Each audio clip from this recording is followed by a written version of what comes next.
Welcome to another of our Objects of Belief videos. Today I'm joined by Professor Tom O'Loughlin, and he's going to talk about Christmas trees as an object of belief. At first sight, of course, the Christmas tree is not an object of belief. It's not something like a crib, which people would immediately recognise as something religious, and someone could object to it as a religious thing. In fact, in many shops they put Christmas trees in rather than Christmassy symbols, precisely because they're seen as completely religiously neutral. But that, of course, is to see an object of religion as something that is very definitely and explicitly linked to a particular religion or to a particular aspect of a religion, or indeed to a set of doctrines. But there are many objects that are in use, particularly when it comes to festivals, that actually function as objects of belief. And for instance, the Christmas tree, at one level, it isn't explicitly Christian, and yet it is associated with Christmas.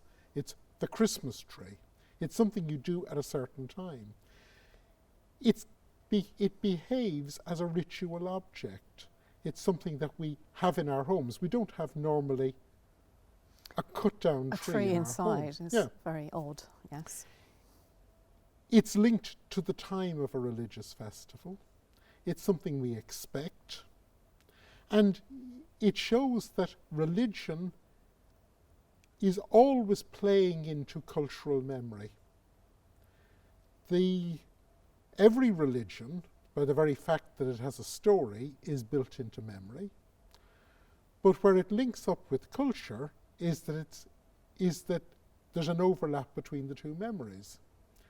And indeed, whenever you have a religion that doesn't have a cultural memory, it's much easier to think of it in terms of some sort of philosophical cult. Moreover, it's not just the cultural memory. Like, I remember, when I think of Christmas trees, I have a very clear Platonic idea of the ideal Christmas tree, which is a Christmas tree I saw when I was probably 3 or 4 years old. And if I saw a pink Christmas tree, I know that is just one way of doing up a Christmas tree. I have a sense of what a real Christmas tree looks like. Yes, it's a real one, and it's green. And it's green, and alive. it has presents underneath it and chocolates underneath it and things like that. Right. And it has certain amount, it has lights and all the rest of it. So it's deeply built into a cultural memory, but it's also, of course, linked to a folk memory, in that in Northern Europe there's a long tradition of bringing greenery inside into the house, because, of course, Christmas is also a midwinter festival. Indeed, the date of Christmas is linked to the turn of the year and midwinter in the Northern Hemisphere. And because there are folk memories associated with greenery, the Christmas tree only enters British culture famously with Prince Albert, but there's a much older tradition of bringing in greenery. The idea you bring in something as useful as a tree, which could grow and become a proper piece of wood, and it would be used as firewood, that's something that is a luxury linked to Prince Albert. But it's this folk memory of new life in the midst of death, in the midst of frost and greyness. You celebrate greenness. Evergreens and red berries. Evergreens and red berries.